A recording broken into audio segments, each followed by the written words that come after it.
Jina langu ni Barongo Obadia, mbunge wa Bomachoge Borabu kutoka Kisii County.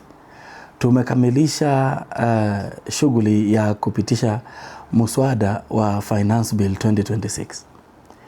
Mimi nimepinga muswada huo, nimevote no katika bunge leo pamoja na wenzangu waheshimiwa 44. Lakini tukalemewa na wabunge wa upande wa serikali 122 ambao walipiga kura kuunga mswada huo.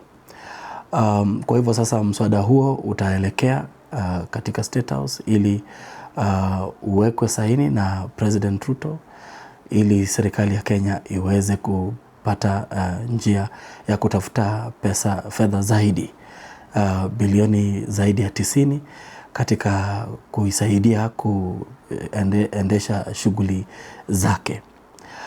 Mimi nimepinga Finance Bill kutokana na kwamba gharama ya maisha imekuwa juu. Wakenya wamezongwa na shida chungu nzima. Kumbukeni bei ya mafuta imepanda. Kumbukeni kwamba SHA ina changamoto. Kumbukeni kwamba capitation kwenye shule haiendi. Kumbukeni kwamba bei ya stima imepanda kutokana na bei ya mafuta kwenda juu. Wakenya wanakumbwa na changamoto nyingi sana.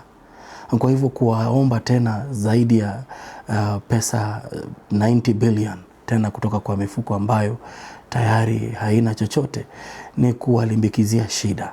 Kwa hivyo mimi nilipinga mswada huo kutokana na hizo sababu. Mswada huo ulikuwa umependekeza kwa mfano ushuru kwa nguo za mitumba. Unajua Wakenya wengi wa mapato ya chini wanategemea mtumba ili kuweza kupata mavazi. Mswada huo pia ulikuwa umependekeza ushuru kwa simu. Wakati ukinunua simu ukiwasha tu hivi huwa inakataa kuwaka kwa sababu haujalipa ushuru wa asilimia 20 ambao unajulikana kama excise duty. Kulikuwa pia na pendekezo kwamba KRA ipewe mamlaka ya kukufanyia assessment ya kimo cha ushuru ambacho KRA inafikiria unafaa kulipa, tofauti na ile ambayo unafanya returns kwao. Kipengee hicho kingepatia KRA mamlaka ya kukuambia kwamba wewe ushuru wako haustahili kuwa pengine 1,000,000, unafaa kuwa 1,100,000. Wakati unaendelea kuvurutana na wao, wanakuambia kwamba tayari kwamba lipa hii 1,100,000, tukiendelea na mazungumzo ya kuafikiana kwamba ni kiwango kipi cha ushuru unachostahili kulipa. Tuliona kwamba wabunge wa broad-based wenzetu ambao ni wabunge wa ODM walipinga, wakiongozwa na kiongozi wao Bwana Junet, walipinga kipengee hicho, jambo ambalo upande wa serikali wa Kenya Kwanza ulipinga, ambayo ingetupeleka kwa division. Lakini wakati tulipoenda kwa division, upande wa serikali uligundua kwamba ingepiga tungeenda kwa kura. Serikali kwa mara ya kwanza leo wangeshindwa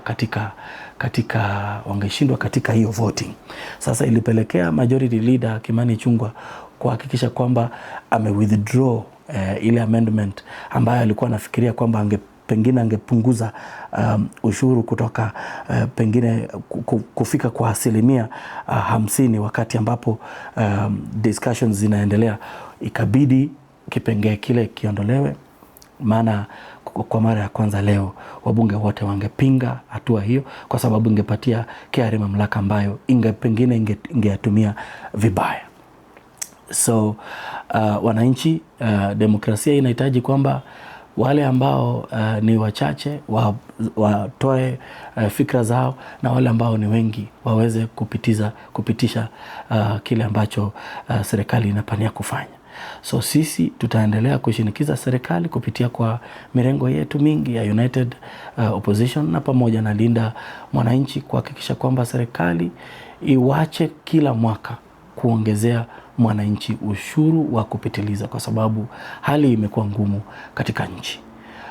Na tunaomba kwamba wananchi, wakati ambapo mswada huu unaelekea kutiwa saini, wananchi na wao mawaidha yao yawekwe pale, ili serikali iendelee kuzingatia kwamba kusikiza wananchi ni jambo ambalo ni la maana sana. Kumbukeni kwamba tarehe 26 ambayo itakuwa siku baada ya wanajenzi kusherekea ama kufanya makumbusho ya wenzao ambao waliuawa na serikali mwaka wa 2024 June 25th.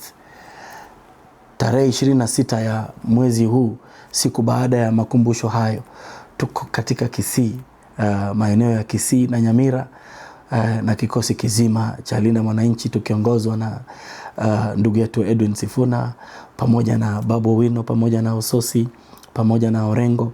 Tutakuwa pale kwa constituency ya Kibagendi Tuoma, Kitutu Chache South, katika hafla ya kufanya mchango wa kuempower wamama wajane, similar na ile ambayo tulifanya katika Bomachoge Borabu, tukiwa wakati huo tukijiita vuguvugu la Kenya moja. Na Nyamira pia tutafanya mkutano mkubwa pale town ya Keroka.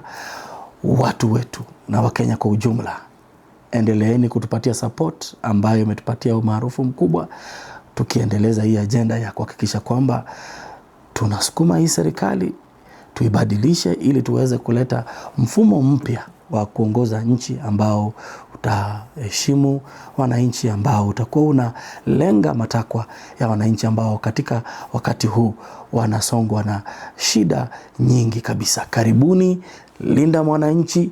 Bomachoge Borabu itakuwa inawakilishwa na mimi Barongo Obadia. Gusii region nzima itakuwa pale, na itakuwa mwejeje kabisa.